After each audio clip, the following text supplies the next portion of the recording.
Assalamualaikum warahmatullahi wabarakatuh. Perkenalkan, nama saya Anindya Syifa dengan NPM 221020023. Saya dari kelas D, Prodi Hukum Tata Negara semester 4. Di sini saya akan menjelaskan materi tentang kaidah-kaidah hukum Islam dalam mata kuliah Filsafat Hukum Islam yang diampu oleh Bapak dosen Hervin Yogi Pradikta MHI.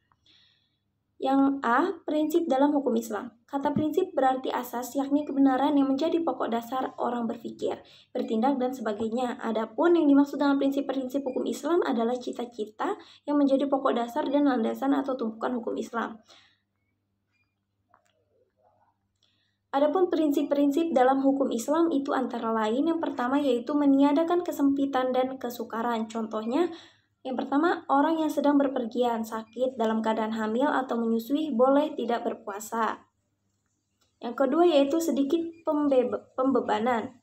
Prinsip ini mengisyaratkan bahwa pembebasan syariat atas manusia memang ada, akan tetapi syarat yang diturunkan atau dibebankan itu diterima apa adanya tanpa mempersalahkan atau mempertanyakan yang dapat menimbulkan kesukaran dan pemberatan atas pundak mukallaf terhadap kewajiban agama yang diembankan. Prinsip ini dilandasi oleh firman Allah dalam surah Al-Maidah ayat 101.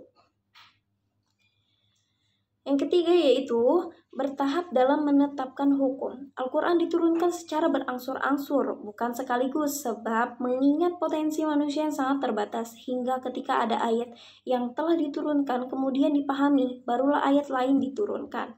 Yang keempat yaitu memerhatikan kemaslahatan manusia. Dalam penetapan hukum selalu didasarkan pada 3 sendi pokok, yaitu yang pertama, hukum ditetapkan secara masyarakat membutuhkan hukum-hukum itu. Yang kedua, hukum-hukum ditetapkan oleh suatu kekuasaan yang berhak menetapkan hukum dan memudahkan masyarakat ke bawah ketetapannya. Yang ketiga yaitu hukum-hukum ditetapkan menurut kadar kebutuhan manusia kemasyarakatan. Yang kelima yaitu ada mewujudkan keadilan. Manusia menurut pandangan Islam adalah sama baik di hadapan Allah maupun di hadapan hukum, tanpa ada melihat kepada tinggi rendahnya suatu jabatan seseorang, tua maupun muda, melainkan seoptimal dan semaksimal apa yang telah ia perbuat dengan hukum Allah itu sampai mendapat predikat takwa.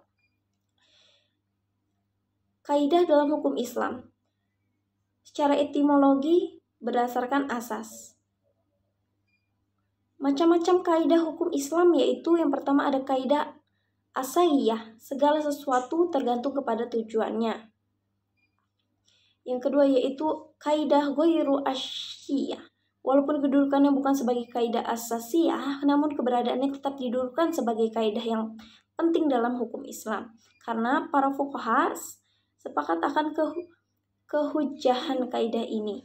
Yang tujuan hukum Islam, kaidah tentang maksud tujuan ditetapkannya hukum dalam Islam merupakan kajian yang sangat menarik dalam bidang usul fiqh. Tujuan hukum Islam yaitu yang pertama memelihara agama, yang kedua memelihara jiwa, yang ketiga memelihara akal, yang keempat memelihara kehormatan, dan yang kelima memelihara harta kekayaan. Sekian materi yang dapat saya sampaikan, kurang lebihnya saya mohon maaf. Terima kasih. Wassalamualaikum warahmatullahi wabarakatuh.